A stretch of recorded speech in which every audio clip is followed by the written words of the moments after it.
This Sunday, the Trump-Pelosi feud. After Speaker Nancy Pelosi takes on President Trump. And we believe that the President of the United States is engaged in a cover-up. The president walks out of a meeting with Democratic leaders. I walk in to look at people that had just said that I was doing a cover-up. I don't do cover-ups. Then promises no legislating as long as Democrats are investigating, and turns on Pelosi. Crazy Nancy. She's not the same person. She's lost it. What are the chances of getting anything done now? Plus, the Democrats' impeachment debate. While a growing number say the time is now. I believe we have no other choice. Speaker Pelosi says investigations must come first. It may take us to a place that is unavoidable in terms of impeachment, or not. But we're not at that place yet. My guest this morning, White House Press Secretary Sarah Sanders, and two Democrats on opposite sides of the impeachment debate. Hakeem Jeffries of New York and Rashida Tlaib of Michigan. Plus, President Trump orders a review of the Russia investigation. I declassified everything they want. The growing concern over politicizing intelligence. Joining me for insight and analysis are presidential historian Doris Kearns Goodwin, former North Carolina Governor Pat McCrory, Yamiche Alcindor, White House correspondent for PBS NewsHour, and David Maraniss of The Washington Post. Welcome to Sunday. It's Meet the Press. From NBC News in Washington, the longest-running show in television history, this is Meet the Press with Chuck Todd. Good Sunday morning, and we hope you're enjoying your Memorial Day weekend. As Democrats debate whether to begin impeachment proceedings against President Trump, they're facing a dilemma. Growing activist base is asking, what are we waiting for? Meanwhile, Democratic leaders warn impeachment could be a fool's errand, resulting in Senate acquittal and allowing the president to argue he's been vindicated in an election year. The last time Democrats faced a similar quandary politically was in 2002. Many chose to vote to authorize a war in Iraq they did not fully believe in because the leaders at the time thought it was good politics in the fall of an election year with a Democratic Senate that was in control by the Democrats but sitting on a knife's edge. And it was until it wasn't. When the war went badly and Democratic voters turned sour on those Iraq war supporters. Today's Democrats face a similar what do we do now situation. Do they ramp up impeachment? President Trump seems to want that, remembering Bill Clinton's 73% Gallup approval rating after he was impeached. Do they fight him on his terms, trading insult for insult? Last time a Democrat tried that, Hillary Clinton wound up calling some of his supporters a basket of deplorables. How'd that work out? Or do they try to do what the president now insists he won't do? Conduct the nation's business. Remember, Democrats won back the House by promising to fix health care in a lot of swing districts. Whatever happened to that? What is clear is that the path ahead for Democrats is not at all clear. Impeaching, fighting, or ignoring all have their political downsides. It's a party divided with a base growing impatient for impeachment and a more cautious leadership saying, not yet. The only way we're going to beat him is to impeach him. How about that? President Trump can't stop talking about impeachment. Whether or not they carry the big I word out, I can't imagine that, but they probably would. The I word. The I word. Can you imagine? I don't speak to Russians about campaigns. House Speaker Nancy Pelosi told colleagues this week she thinks Mr. Trump wants to be impeached, even as he denies it. I think what really got to him was these court cases and the fact that the House Democratic Caucus is not on a path to impeachment. And that's where he wants us to be. Pelosi, under growing pressure from a vocal minority of her own members to begin impeachment hearings now, is trying to focus on the president's conduct instead. This president is obstructing justice, and he's engaged in a cover-up. And that could be an impeachable offense. And she's trying to placate more progressive members who say it's past time to follow through with impeachment. This is no longer about politics, but this is about upholding the rule of law. I believe we have no other choice. Impeachment is a very divisive place to go in our country. And what we can get the facts to the American people through our investigation, it may take us to a place that is unavoidable in terms of impeachment or not.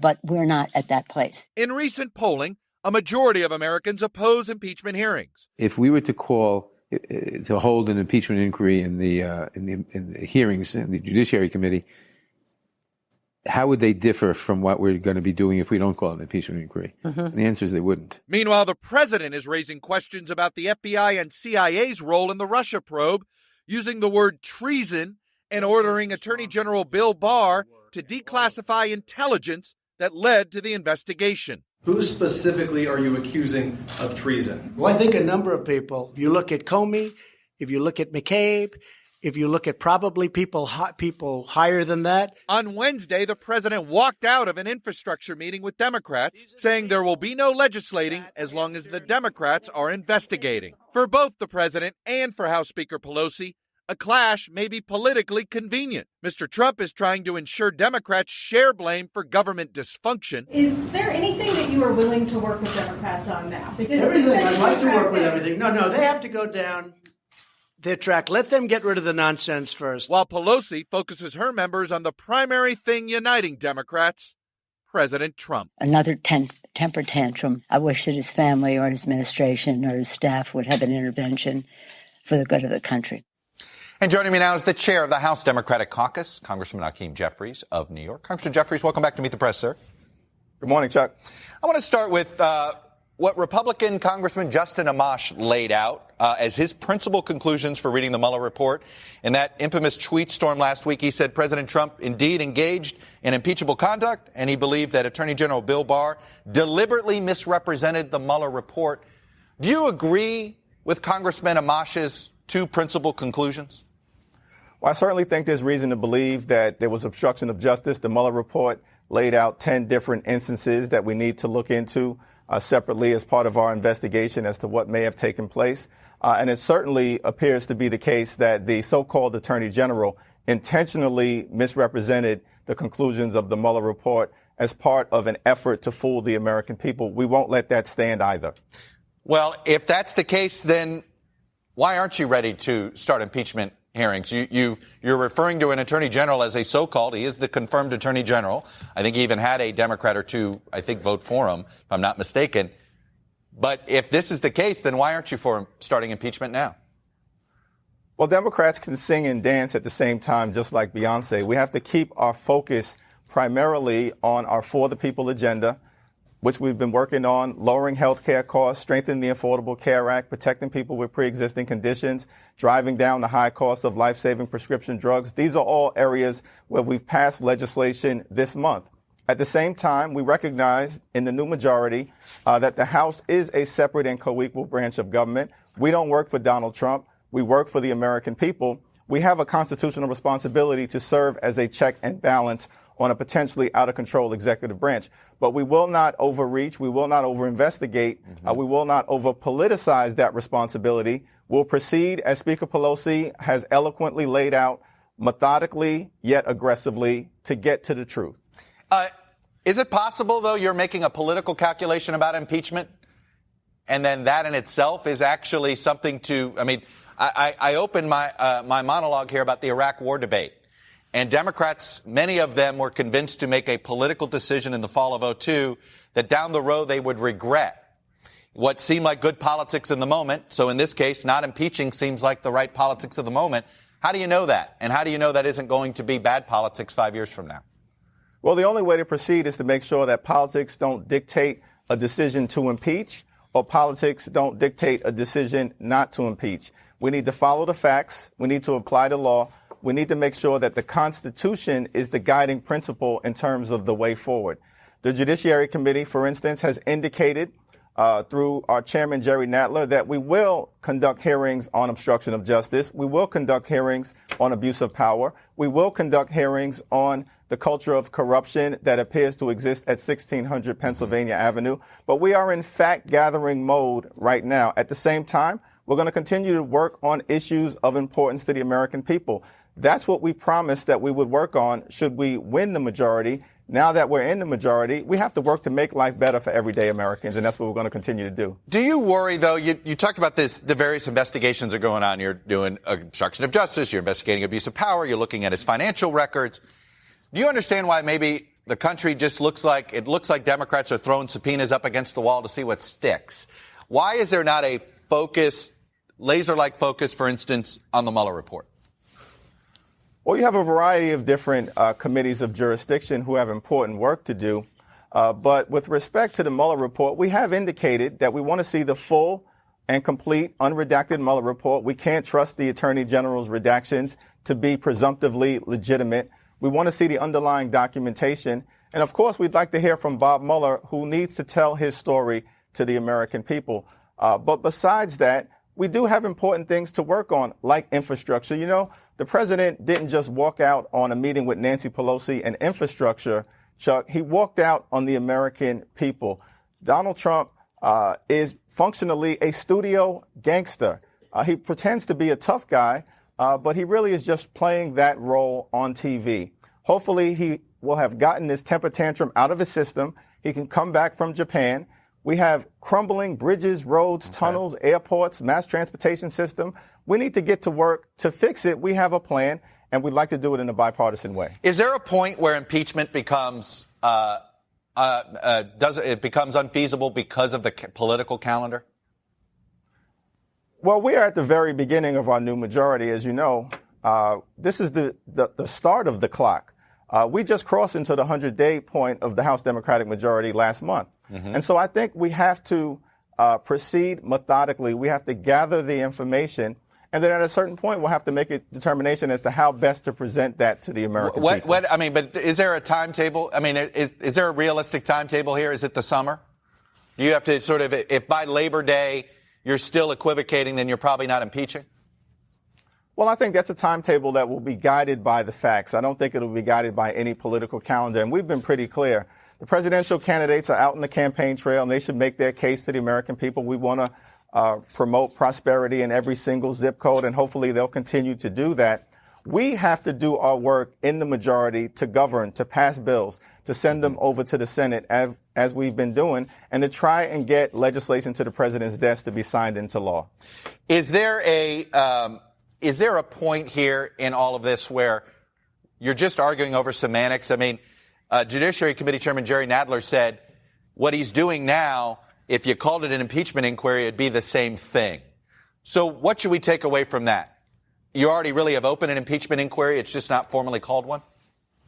No, that's not the case. I think what Jerry Nadler has indicated is that he's going to look at some troubling facts that have emerged out of the Mueller report. But we have to conduct our own investigation separately because that is our responsibility. We cannot just simply take what Mueller has done because we don't even have all of the underlying information. Congressman Hakeem Jeffries, member of leadership, head of the Democratic Caucus, thanks for coming on and sharing your views this morning. I really appreciate it. Thank you, Chuck. All right, joining me now is Democratic Congresswoman Rashida Tlaib of Michigan, taking the other side of this conversation. Congresswoman Tlaib, welcome to Meet the Press. Thank you. You are easily, I think, one of the louder voices when it comes to impeachment. I'm curious of your reaction to Congressman Jeffries in this respect. Do you believe that leadership is being methodical, or do you believe that leadership is trying to buy enough time where they say we're too close to the presidential election in order to take it off the table quietly? Well, I can tell you as one of the newest members of Congress, the traditional congressional oversight process isn't working. From subpoenas and trying to figure out what's going on with children being caged at the border, still waiting for a response from this administration, from even my colleagues on the other side of the aisle, when we're asking for Big Pharma to come before our oversight committee to testify about high cost of insulin, and they're telling them you don't have to come before the committee. A lot of the corruption that you see through the Oval Office is already seeping into to the halls of Congress. I can tell you from day one, this president has misled Congress, has undermined his own cabinet members, and has lied to the American people. I have to tell you, this is a pretty remarkable time in our country. And if you saw the largest incoming class before our class was the Watergate class. And at that time, even though many people say that we didn't campaign on this, look at the fact that the majority of states across this country saw a huge historic turnout of people coming out to vote for the first time. And I feel like in many ways that's a referendum to stand up to a bully, to a president that subverts the United States Constitution every single day. I want to play for you a quote from an interview I had earlier this week from an Ohio Democratic activist who is a bit frustrated with all of the subpoena on Capitol Hill. Take a listen, and I want to get your reaction on the other side. They don't give a rat's you-know-what about his taxes, and they don't really care. I'm not saying that Congress should not chew gum and walk at the same time, but the volume on issues, kitchen table issues, needs to be louder because I want to win this election. I don't want to lose. You hear, look, I have no doubt, and Congressman Jeffries ran down, I know you guys have passed other legislation and you do other stuff other than talking about the president's personal conduct. But his point was, it's the volume of conversation, it's the loud voice that he believes win the election in 2020 and stop worrying about his tax returns. What do you say to Mr. Beatrice about that? Look, this is not about the 2020 election. It's about doing what's right now for our country. This is going to be a precedent that we set when we don't hold this president accountable to the rule of law and to the United States Constitution. Just look at the fact that currently over a number of abuses of power, but the public's trust is at stake. And we can't sit back idly and think that we can just pass healthcare reform and all of these issues, which are critically important. But at the same time, you have an administration that's not providing the information, not following through on subpoenas. It goes hand in hand. And I think we need to stop separating the fact that we're trying to change people's lives for the better, but we have an administration that continues to violate the United States Constitution. Did you know, Chuck? I mean, he has not complied with the United States Constitution when he took the oath of office by divesting in his businesses. So we have an upgraded version of pay to play. So when I'm on the ground right now in my district fighting against the T-Mobile and Sprint merger, T-Mobile is turning around spending $195,000 at the Trump Hotel in D.C. as again, an upgraded version of pay to play to get access to the most powerful corridor to power in our country, the president's office. And so for me to fight back against Big Pharma, for many of my colleagues that came there to pass really important reforms that are needed, we can't do it when the president of the United States continues to lie to the American people, continue to not follow through on subpoenas, and give us the information that we need. Why do you think you can't convince a majority of House Democrats that it's time to impeach him? No, I think it is moving towards that. It's going to demand it. It already is. This is a time in our country right now that we can't look back. I mean, think about what just happened recently. The first time historically did we exercise our war powers and said no more armed deals, no more kind of interaction in helping the Yemeni humanitarian crisis through our relationship with Saudi Arabia. And he turned around and pretty much ignored the Congress's decision, a bipartisan decision. Understand, again, it goes hand in hand. I think the American people understand that we can't do our job if the president thinks he's above the law, thinks that he cannot abide by what the United States Congress is passing through and asking and demanding of him. I got to tell you, from the wall to the children at the border to immigration reform to everything, we can't be able to do our jobs if we don't hold him accountable. I'm curious, a fellow Michigander, Justin Amash, became the first Republican essentially to call or at least believe that it is time to have an impeachment inquiry. I know on Twitter you invited him to meet with you and sign your resolution on that. Did you meet with him? Have you spoken with him? And if you have, what did he say? No, I haven't. But I got to tell you, I've worked with him in the Michigan legislature for a term, and he is somebody that truly believes the Constitution is brilliant. It's awesome.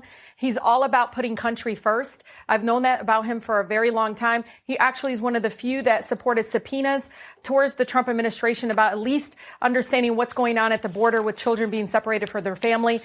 He's one of the more courageous people that really does believe in the institution and believes in the rule of law. And I respect that very much, and I continue to uplift his courage and for him to, again, put country before politics. All right, Congresswoman, I'm going to leave it there. Rashida Tlaib, Democrat from Michigan. Congresswoman, thanks for coming on and sharing your views. I appreciate it. Thank you. When we come back, the perils of trying to impeach President Trump and the danger in not trying. The panel is next. And as we go to break, as we do every Memorial Day weekend here at Meet the Press, we want to remember the American service members who died in the line of duty since last Memorial Day.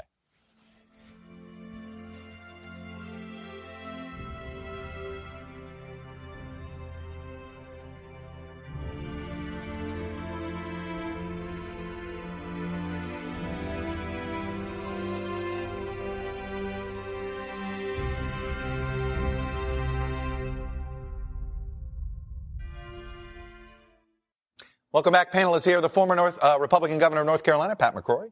Yamiche Alcindor, White House correspondent for the PBS NewsHour. Presidential historian Doris Kearns Goodwin, whose latest book, by the way, is Leadership in Turbulent Times. And David Maraniss of the Washington Post. And he's author of a new book, A Good American Family. It's about his own family's ordeal during the Red Scare and McCarthyism of the 1950s. Nice to see you, David, Doris.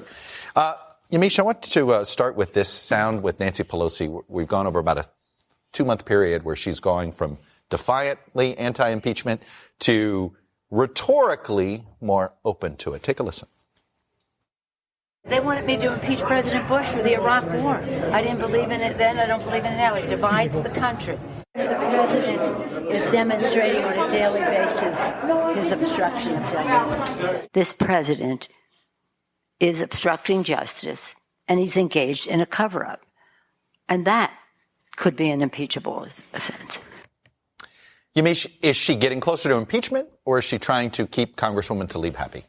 Well, if you speak to the Pelosi camp, it sounds as if they're still saying she's saying that we need to be in a fact-finding. Obviously, Hakeem Jeffries just told you that they're still in the middle of really gathering the information. But I talked to a source this week who said this freshman class of Democrats has a really loud voice and they have more power than freshman classes before them. So when you've listened to Rashida Tlaib and you asked her specifically, why can't you convince the majority of the House to go with you? She didn't blink. She said, she sounded very confident when she said that we're moving in that direction. So I think she's in some ways pointing to Nancy Pelosi's move and saying, hey, we're hearing that her language change. I also talked to someone at the White House who said when the president heard Nancy Pelosi talk about a cover-up, he instantly started thinking about President Nixon and the idea what gave in or what really took down Nixon was the cover-up. So that source told me she knows what she's doing. So I think most people, including people in the White House, see that not just as a shift of rhetoric, but her moving closer and closer to impeachment. David Maraniss, you force yourself to get out of Washington a lot. You go back to the lovely country of Wisconsin as we there. What do they say? What is the conversation there when it comes to Trump and impeachment? I think it's not that different from Washington, honestly. I mean, I think that there are a lot of activists who very much are pushing in that direction, and the majority of people are not thinking about it. We define Washington as just the political class, but there's a lot more to it here than that. But I think that what's happening is that Nancy Pelosi, there's a fine line between not acting out of fear and acting out of political smarts. And whenever you act just out of fear or not act out of fear, then that's a mistake. But she's trying to be politically smart and get to that point where it's inactive. Pat McCrory, does the president want to be impeached? That's been a question. Does he want it, or is he just want to create the wedge? I think it's helpful to the Republican Party and Trump's reelection if this process continues. I don't think it's good for the country. And I don't think you think it's good politically, though, for the Republicans. It's good politically, but I don't think it's good for the country, and it's not good for the presidency, this presidency or future presidencies. I do say this, that Speaker Pelosi, I think, can no longer be called the adult in the room because she's pressured, like her predecessor was in the Republican Party, Speaker Ryan, by a caucus that, frankly, has gerrymandered districts.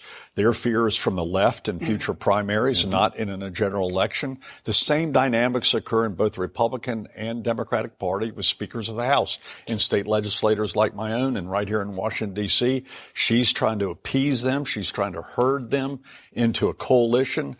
But just today, look at the names that have been called: studio, gangster, dictator, corruption, misled Congress, pay to play, obstruction of justice, so-called Attorney General. This is not good for our country. Doris, I want to read you something Michelle Goldberg wrote this week about this issue. She said, it's true that were Trump to be reelected after such a reckoning, meaning basically surviving a trial after impeachment, he might be even further unleashed. But were Trump to be reelected in the absence of impeachment, it would still be seen as a vindication for him and would leave Democrats humiliated by their excess of caution. I think that the real challenge right now for the Democrats whether they do investigations or whether they move toward an impeachment inquiry, they have to present a story, a narrative to the American people that they understand what the behavior is and how it reflects upon the Constitution. One of the things Lincoln always said is that with public sentiment, nothing can fail. Without it, nothing can succeed. What we don't have yet, we have a scattershot, it's partly what you were talking about, of things against Mr. Trump. Unless we understand how did this all begin, what were the origins, not just the origins that he's asking for, but what is Mueller going to say about why this happened? Why were these people indicted? Why were people so sensitive about Russia? Where's the beginning, the middle, and the end? People understand a story. They're not going to understand scattershots. And that if you can create public sentiment, then you're going to be moving the country along. Who should do that?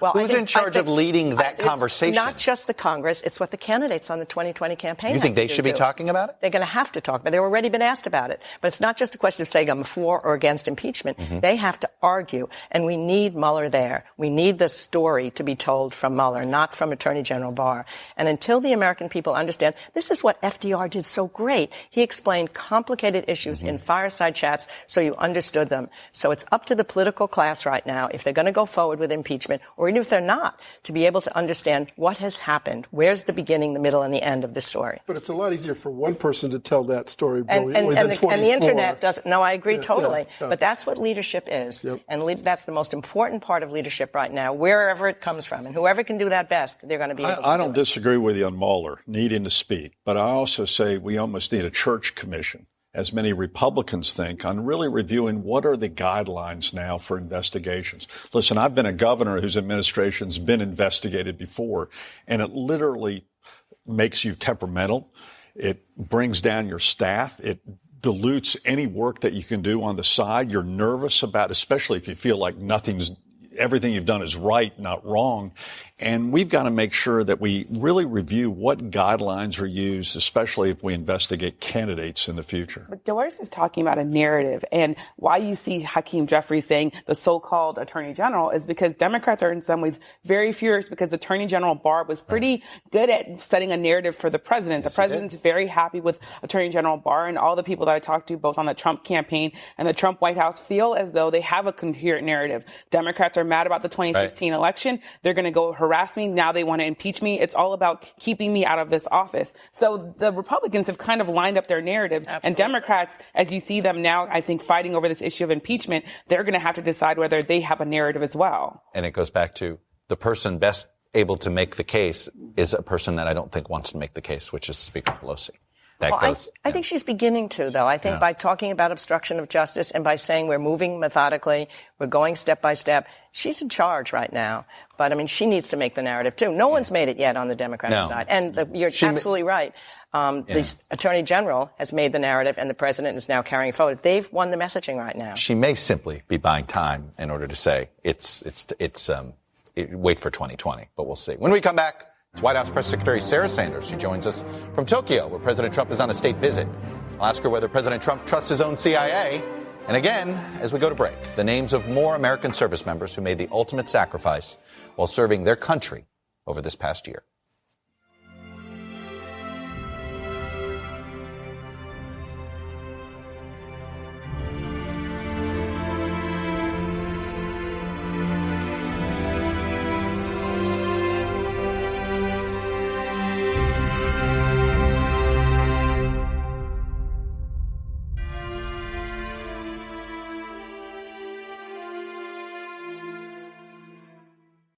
Welcome back. This week, President Trump made good on his promise to investigate his investigators. Mr. Trump gave Attorney General William Barr the authority to unilaterally declassify documents from the CIA and other intelligence agencies. Both the president and Barr have said the Trump campaign was spied on. And this latest move raises concerns in the intel community about politicizing intelligence. Joining me now from Tokyo, where President Trump is on a state visit, is White House Press Secretary Sarah Sanders. Sarah Sanders, welcome to Meet the Press. Thank you. It's great to be with you. Before I begin with some of that domestic political back and forth, I want to start with something that's on the minds, I think, of a lot of Japanese, and that is the ballistic missile tests of the North Koreans. Does the president agree with the Prime Minister of Japan and his own national security advisor that North Korea has violated a UN resolution with these tests? Look, the president's focus in all of this process is on continuing the very good relationship that he has with Chairman Kim, and he feels good that the chairman will stay firm with the commitment that he made to the president and move towards denuclearization. That's our focus. That's going to continue to be our focus. Some of the activity that's taken place, as you can see from the president's Twitter, isn't something that's bothering the president. He still feels good about the relationship that he has and about Chairman Kim's commitment that he made to the president. So the president has no qualms about not enforcing a UN resolution. If you don't enforce it, what's the point of it?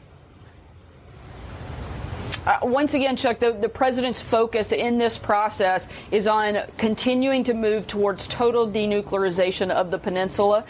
We know that the activities at no point that took place over the last several weeks have been a threat to the United States or our allies, and we're going to continue pushing forward to the ultimate goal, and that's denuclearization of the peninsula. And the president still feels comfortable and confident in the relationship that he has with Chairman Kim, and that he's going to stay true to the commitment that he made to the president. Well, you referred to his Twitter feed. I do want to put it up, he did downplay it. North Korea fired off some small weapons, which disturbed some of my people and others, but not me. I have confidence that Chairman Kim will keep his promise to me.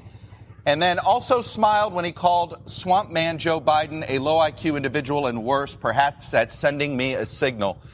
Can you explain why Americans should not be concerned that the President of the United States is essentially siding with a murderous authoritarian dictator over a former vice president of the United States?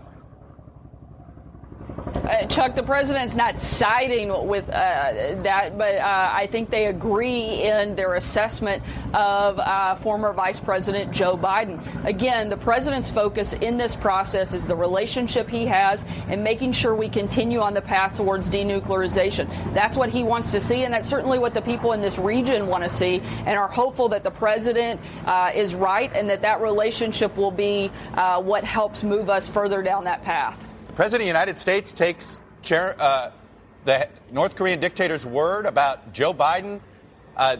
What happened to speaking with one voice in American foreign policy?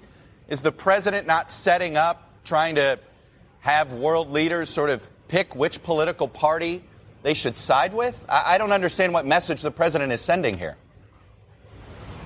The president doesn't need somebody else to give him an assessment of Joe Biden. He's given his own assessment a number of times. I think you've seen it. I'm sure you've covered it on your program.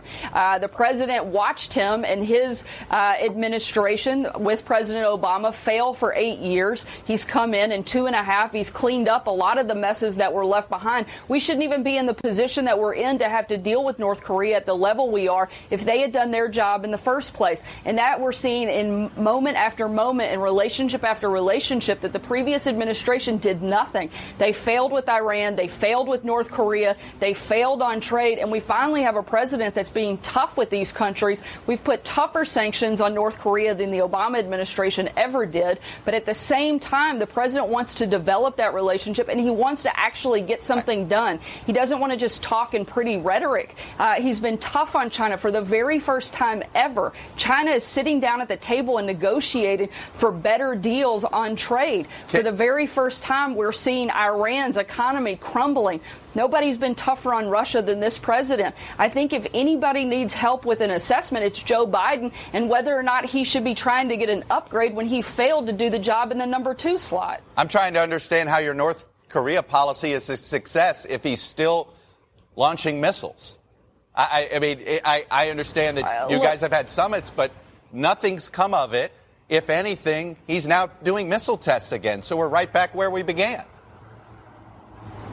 It's not true to say nothing's come of it. There have been steps that have moved us towards, for a strong, significant period of time. There was no missile testing. We got hostages back home to the United States and remains of American war heroes. I don't know how you could say that that's nothing, but to me, that is certainly something. And I know it's something to the families of those individuals those people came back home. And this is a president who's actually made those things happen. Once again, he should never have been in this position in the first place. This This is because of the failure of the administrations that came before him that never dealt with it to begin with. I want to ask you about the decision to give the Attorney General this unilateral authority to declassify intelligence.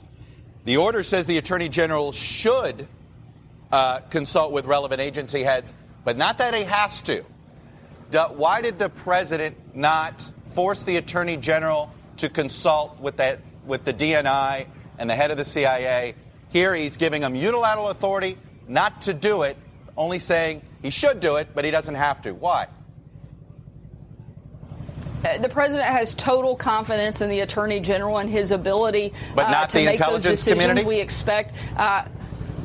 Certainly, that's why we expect that the Attorney General will consult with them on matters that he needs that guidance and advice from them. Certainly, they work in lockstep on a number of things. I don't see this to be any different. The bottom line here is there was a lot of corruption at the FBI and the DOJ. We see constantly more and more things that have come out of that. And the president wants transparency, and he's given the Attorney General the ability to put that transparency in place, make those decisions, and we're not at all concerned that the Attorney General is not going to do everything that is necessary to make sure we're protecting important intelligence that is vital to our national security. I'm trying to understand what outcome the president expects. He tweeted the following: "My campaign for president was conclusively spied on. Nothing like this has ever happened in American politics, a really bad situation. Treason means long jail sentences, and this was treason." Why did the president ask the Attorney General to do an investigation if he's already come to a conclusion, already decided what the penalty should be, and I think has already determined what the jail sentences should be? Isn't this the president already playing judge and jury and putting his thumb on the scale here for whatever investigation he claims he wants Mr. Barr to do? That's pretty rich coming from the media, who relentlessly covered and accused the president for over 2 years of being part of this massive election interference, something that never took place. The idea that anybody now says that the president doesn't have the right, and not only that Americans deserve the truth, to push back and find out where all of this started is absurd. Literally, for day after day after day, the media and Democrats in Congress called the president a traitor to his own country and said that he cheated to become president. I mean, the idea of that is absolutely outrageous, that he had to endure that for 2 years, and now he wants to know where and why it started, and all of a sudden that's a big deal. That is insane. Sarah, I think I didn't ask about him. Exactly what he should Sarah, be. And I think America is glad that he's asking for that transparency. I didn't ask whether he should ask those questions. He's not asking questions anymore. He's already made a judgment. That is much different. Will he accept a result of the Attorney General saying, you know what, everything was done legally and on the up and up, Mr. President? Will he accept that result from Bill Barr? We already know that there was an outrageous amount of corruption that took place at the FBI. They leaked information. They lied. They were specifically working, trying to take down the president, trying to hurt the president. We'll leave the final call up to the Attorney General, and he'll get to the bottom of it. But we think Americans deserve the truth. So the president's asked for that, and we should expect nothing less. So the president is not going to accept exoneration if that's what Bill Barr finds? Look, I'm not going to get ahead of what the final conclusion is, but we already know that there was a high level of corruption that was taking place. We've seen that in the IG investigation that's already happened. But there's a lot more there that we still need to know, and we're going to let the Attorney General do his job. Well, it sounds like you're not. That's my point. It doesn't sound like you want him to do his job. It sounds like the president has already determined the outcome. Chuck, that's the reason that he's granted the Attorney General the authority to declassify that information, to look at all the documents necessary, is so that we can get to the very bottom of what happened. Once again, we already know about some wrongdoing. The president's not wrong in that, but he wants to know everything that happened and how far and how wide it went. We know that there was corruption. Let's see. Does he expect criminal charges? Does he expect, he's accused James Comey of treason. Does he expect Jim Comey to be arrested? Again, we're going to let the Attorney General make that determination as he gets to the conclusion of this investigation. So the president, but we he's certainly not going to accept the people that were responsible and that were part of this unprecedented obstruction and corruption at the FBI. Those people should certainly be held responsible and be held accountable, and the president expects that to take place. So he expects an outcome that he wants, not an outcome that the facts lead to. Chuck, I think you're trying to muddy the waters too much here. We already know, that there was wrongdoing. Now we want to know how much there was. I don't think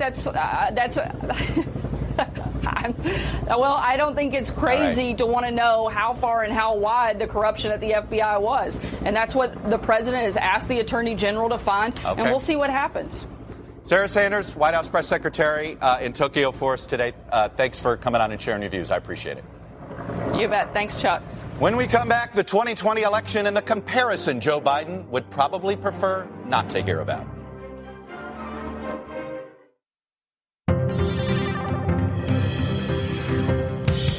We are back. Data download time. It has been a month since Joe Biden officially entered the 2020 race.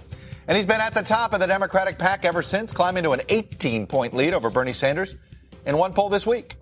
What should that remind you of? Well, in 2011, Mitt Romney also held a comfortable lead over his next closest competitor in a crowded race. And that's not their only similarity. In both cases, we have parties coming off of huge midterm successes and an incumbent president with approval ratings under 50%.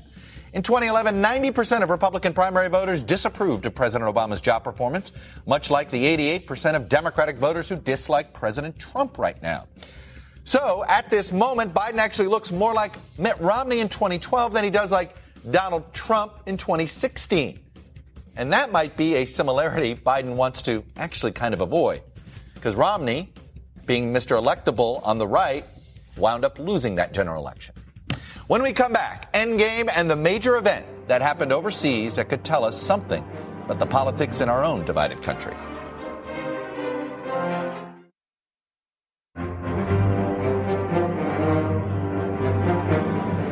Back now with Endgame, and we can't end a Meet the Press without talking a little bit of 2020. Small pattern developing here, Yamiche, in the Democratic primary polling. We've had a couple of recent polls, and there's one undeniable trend. Bernie Sanders seems to be getting squeezed from two sides. Joe Biden got in, his numbers grew. Bernie Sanders got lower, and Elizabeth Warren has been growing. And in some ways, Yamiche, what was interesting, I think it was in the Monmouth poll, the less you were paying attention, the more likely you were a Bernie Sanders supporter. The point being, Biden took a bunch of soft supporters. Warren, with I have a plan for that, is starting to get traction. Bernie seems to be a candidate all of a sudden trying to figure out how to get traction again. Well, this is the dilemma of 2020 because Bernie Sanders in 2016 was the flagship progressive candidate. If you liked Warren, if you liked other people, you really found your candidate in Bernie Sanders. Now you have Elizabeth Warren and other people talking about the same kind of legislation, same policies. I was talking to someone from the Warren campaign today. They wouldn't comment on polls, but they made a point to say, first of all, she's been to 18 states plus Puerto Rico. She's also someone who's held 81 town halls. That person was basically making the case, look, she's doing just as much as him. And I was thinking about how Senator Warren has been setting herself apart from being the first candidate to talk about impeaching the president. She also decided not to go on Fox News and hold that town hall. And I asked that campaign person, well, tell me a little bit more about that decision. They pointed me to the thread and said, look, she didn't mince any words with Fox News. She said they're hate-filled propaganda network. As a result, she's basically saying, this is the camp that I'm going to be in. Obviously, Bernie Sanders says, I want to go after those voters. He was the first one to do a Fox town hall. Yeah. And then, of course, you have Joe Biden, who is already trying to claim that he's the most progressive candidate. That's, of course, going to be pushed back on. But there's this idea that Bernie Sanders isn't the hot new kid anymore. And I know that that's interesting to say about Bernie Sanders. I know. That really. But Doris, you can't be an insurgent twice. It's tough to be an insurgent twice. And there is part of this where you look at Sanders and you think maybe it's nothing he can do about it. It's just that Hillary Clinton's not on the ballot again. I say this sometimes to Donald Trump supporters who think, Hillary Clinton's not going to be on the ballot again. No. And Sanders, without her as a galvanizing force, he didn't have as big of a following as perhaps we all thought. Well, I think it was just inevitable as these other candidates, just like you say, get on the ground and it's in the early states, actually, where those polls are even more likely to show Warren and Harris. But I think the real worry I have is if we do polls week after week, we have 19 more weeks of this thing left, over a year and a half. And sometimes I dream of going back to the old system where, do you realize if we had the parties choosing the candidates, it wouldn't be until the summer of 2020 that we would begin to have the conventions. And then Labor Day, it would start. And we'd be living a life. You know, it's these polls. Well, no, then we get to be the gatekeepers and say, psst, psst, psst, this whisper campaign is happening, this whisper campaign. And this is what everybody hated, is that we journalists were the gatekeepers. I know you can't go backwards. Yeah. I mean, in 1912, when they introduced the first primary, and it was such a mess because TR was calling Taft a fathead with the brain of a guinea pig. And they said, how can we argue like this? It's such a blush to all of Americans that we're seen arguing like this. We got to go back to the old system, which was rational, not a mob. But the good thing is a lot of ideas are coming out right now. However many candidates we have, we're coming out with good ideas, each one of them. And we can they have task forces, they're studying them. And at least it's a respite from the obsession with the presidency to talk about ideas. Pat McCrory, I know the Trump campaign, Donald Trump's a terrible poker player. He's made it clear he fears Biden. Okay, he talks about him all the time. Yeah. He never hides what he fears. He cannot hide. Are you concerned that Biden's not getting sucked into the liberal debate or the progressive debate that I think a bunch of you thought he would? I think what Joe Biden is doing is what a lot of congressional Democrats did in red states during the last election, and that is say as little as possible about details of issues, which the other 30 candidates have already done. Right. And it's got them in trouble. And Harris, for example, got in trouble with insurance and health care and getting rid of private insurance. Biden is saying nothing at this point in time. He's talking macro. Mm-hmm. The question is, how much longer can he get away with that? A lot of congressional Democrats got away with that in the last election. It'll be interesting if Biden can stall for that period of time. David, I keep pinning you back into Wisconsin, but I think about the Madison activists. Yes. And I think about them because that's, to me, can Joe Biden win them over? Right? If you win over the Madison activists on the, hey, my number one plank in a climate change proposal is beat Trump, and the Madison folks buy into that, that's real trouble if you're Elizabeth Warren or Bernie Sanders. I don't think he can win them over in the primary. Mm-hmm. I think if he wins the nomination, he can win them over, and particularly depending on who he picks as his vice president. But I think there's a practicality to it where people are saying we just want to beat Trump. But I think there's plenty of alternatives besides Joe Biden for that among those activists. All right, before we go, everything in the UK seems to preview American politics by 6 months, right? Brexit, Trump, et cetera. Doris, this is a Western democracy thing, larger thing here. Put it in some quick perspective. I mean, I think what's happening is that Western democracies have not answered the needs of people. The prosperity of their countries has not been shared by a lot of people who feel out of the system. People in the country feel split up from people in the cities. Then they're blaming them on people. Immigrants become a scapegoat in all of these countries. It's a huge problem if a democracy doesn't share its prosperity and allow people to have mobility to rise to the level of their discipline and talent. And it's being felt in all these democracies right now. They haven't worked, and they have to work at that before we are going to see this everywhere. A great way to end that. Thank you very much. That's all we have for today. Thank you for watching. I hope you enjoy the rest of your Memorial Day weekend. We'll be back next week because if it's Sunday, it's Meet the Press.